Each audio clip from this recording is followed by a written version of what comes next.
चाहे जिस साधन से हो इतना उपाय कर लेना चाहिए कि हमारा मन भगवान के चरणों में लग जाए। कैसे लग जाए? दो शर्तें हैं। एक तो कोई मांग नहीं हो, इसलिए हम भजन ना करें कि भगवान हमारा बिजनेस बढ़िया चला दें। इसलिए हम भगवान की पूजा ना करें कि बेटे की नौकरी लग जाए, बेटी का ब्याह हो जाए। बल्कि किस लिए भजन करें?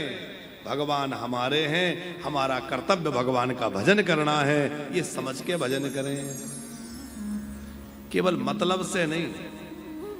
सूत जी कह रहे हैं सबई पुंसाम परो धर्मो यतो भक्ति रदोक्षजे अहे तुक प्रतिहता ययात्मा संप्रसीदति। तो भक्ति की पहली मांग है कि वो कामना सहित ना हो, कामना रहित हो। और दूसरी है कि आज कर ली कल छोड़ दी, ऐसी ना हो, निरंतर हो।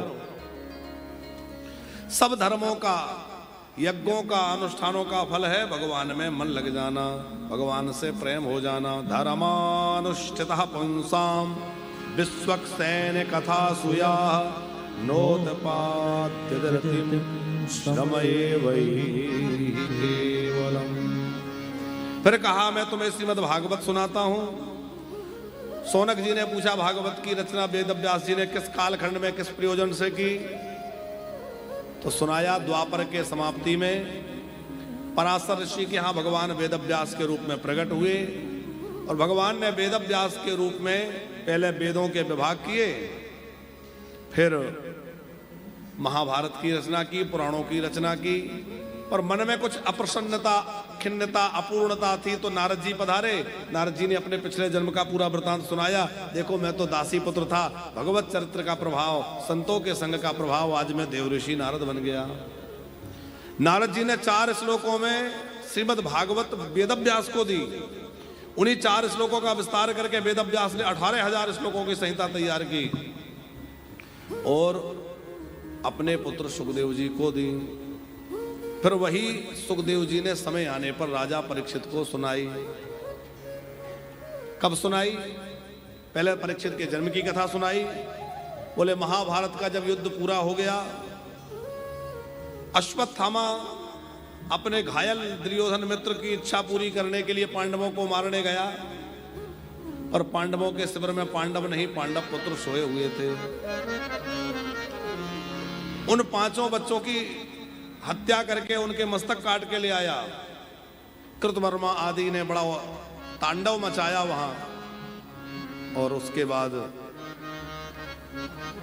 अपने मरे हुए बालकों को देखकर द्रौपदी बहुत रोई। अश्वत्थामा को बंदी बनाकर लाया गया, लेकिन द्रौपदी की दया का प्रभाव देखिए कि उसने हत्यारे को भी मुक्त करवा दिया। कहा कि ये भले ही हत्यारा है पर ब्राह्मण है, और ब्राह्मण कोई अपराध कर दे तो हम उसको दंड नहीं दे सकते। पंकज जी एक और नया भाव, क्यों द्रौपदी ने यह कहा कि हम दंड नहीं दे सकते? क्योंकि सबसे ऊपर है धर्म सत्ता, उसके अधीन है राज सत्ता, उसके अधीन है अर्थ सत्ता। इसी हिसाब से वर्ण व्यवस्था बनाई गई है। तो अर्थ सत्ता जो है वो राज सत्ता के अधीन है और राज सत्ता जो है वो धर्म सत्ता के अधीन है। तो हमारे पास राज सत्ता तो है पर अश्वत्थामा जो है वो धर्म सत्ता के अधिकार में है, क्योंकि ये ब्राह्मण है। हमारा जो भी राजा होने का प्रभाव है वो इन पर लागू नहीं होता। भीमसेन का तर्क यह है कि हम केवल राजा होने के नाते इसको दंड नहीं दे रहे, बल्कि एक माता पिता होने के नाते दंड दे रहे हैं कि इसने सोते हुए बालकों को मारा है, हत्यारा है। लेकिन द्रौपदी का तर्क यह है कि हम क्षत्रिय हैं और ये ब्राह्मण है। यदि हम क्षत्रिय होकर इस ब्राह्मण का वध करेंगे हमारा धर्म नष्ट हो जाएगा। इसकी मां बिलख बिलख करके रोएगी और जब इसकी मां के आंसू इस भूमि पर गिरेंगे तो हमारा कीर्ति, हमारा पुण्य, हमारा सब कुछ नष्ट हो जाएगा। मारोद्यसी मारोद्यस्य जननी गौतमी पतिदेवता यथामृतवत्सा रोदिदम सुमुखी। इसकी मां बिलक बिलक के रोएगी, हमारा धर्म कहां रह जाएगा। जिस क्षत्रिय के राज में ब्राह्मणी दुखी होकर क्रंदन करती है उसका पुण्य तो वैसे ही नष्ट हो जाता है।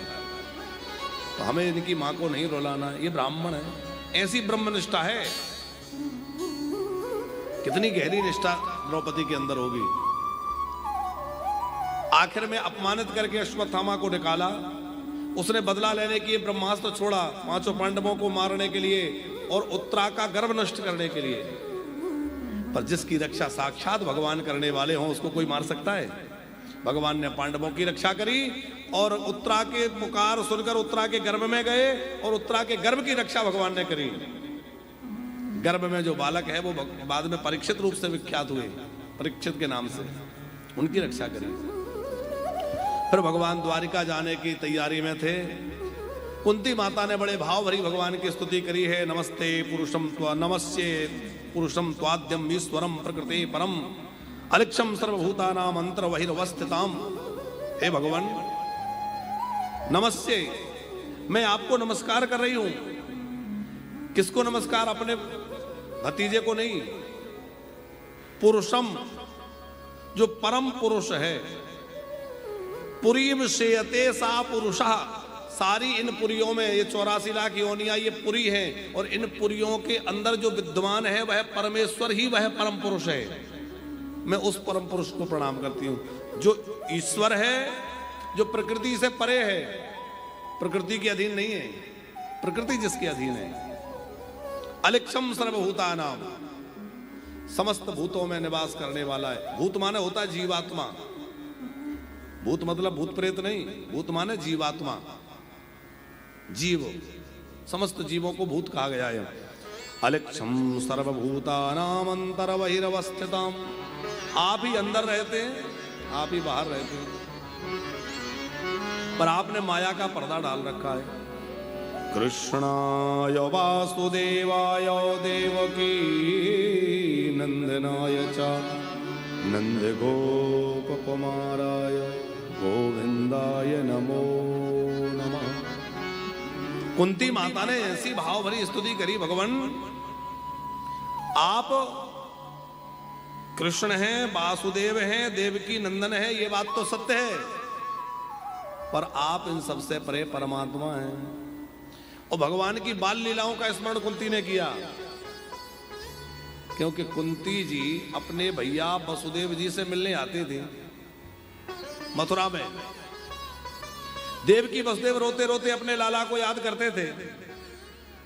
अब वो जा नहीं सकते थे क्योंकि कंस को शायद ये भ्रम हो जाए कि कंस समझ जाए कि इनका बालक है, तो वो डर के कारण नहीं जाते थे। कुंती ने कहा आप नहीं जा सकते, मैं तो जा सकती हूं।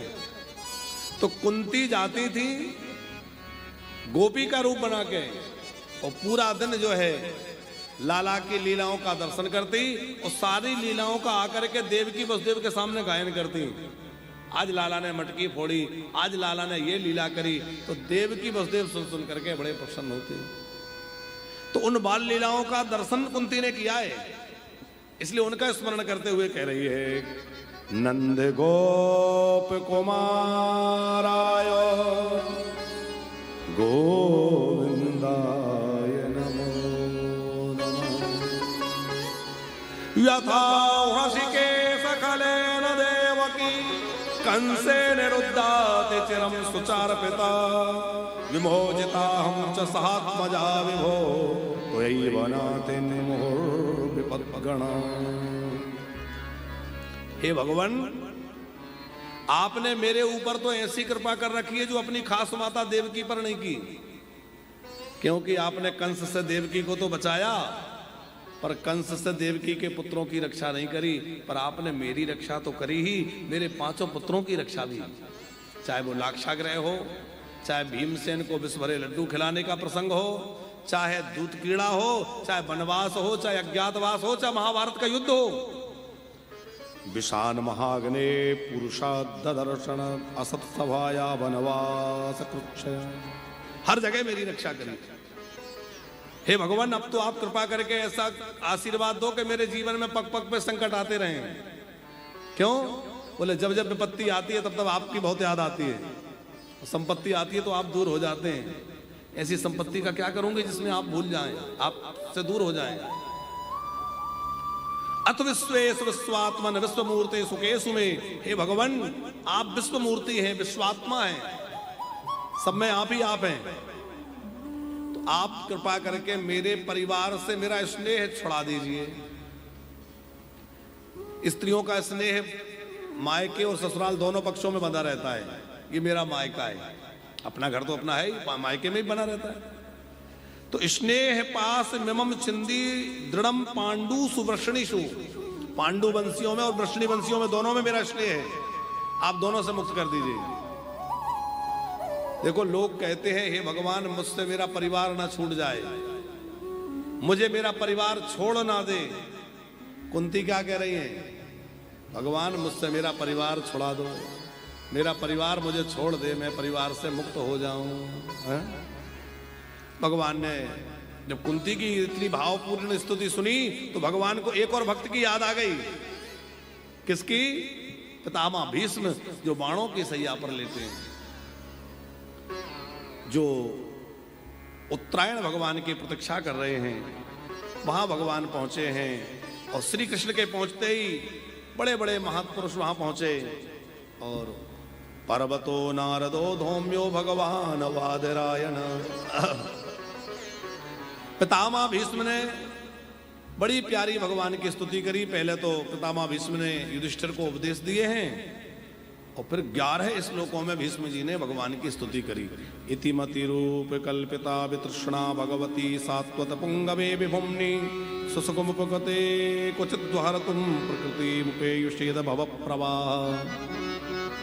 11 श्लोकों की भीष्म जी की स्तुति है और भगवान से भीष्म जी ने एक ही वरदान मांगा है। भगवान, मेरे मृत्यु के काल में आप मेरे सामने रहना। जब मेरी मृत्यु आए तो आप मेरे सन्मुख खड़े हों। तो भगवान ने वचन पूरा किया। हम आप भी भगवान से यही मांगा करें, प्रभु जब हमारी मृत्यु आए तो हमारा ध्यान आपके चरणों में लगा हो, आपके ध्यान करते करते प्राण निकले। हे प्रभु, आपके स्मरण में हमारे प्राण निकले। देखो, हमारा जन्म कहां हुआ वो तो हमारे हाथ में नहीं था। जीवन कहां किन परिस्थितियों में कैसे कैसे बीता वो भी हमारे बस में नहीं था। लेकिन अब जीवन का जो अंतिम समय है वो भगवान की शरण में, भगवान के धाम में जाकर बीते, इसके लिए तो हम लोग प्रयास कर सकते हैं। अरे है तो सब भगवान के हाथ में, प्रयास तो किया जा सकता है। तो क्या करें? बोले भगवान के धाम का आश्रय ले लो। ये हमारे संतों की परंपरा है कि जब भैया घर की जिम्मेवारियां पूरी हो जाएं तो घर की आसक्ति छोड़ के किसी एकांत स्थान में चले जाओ।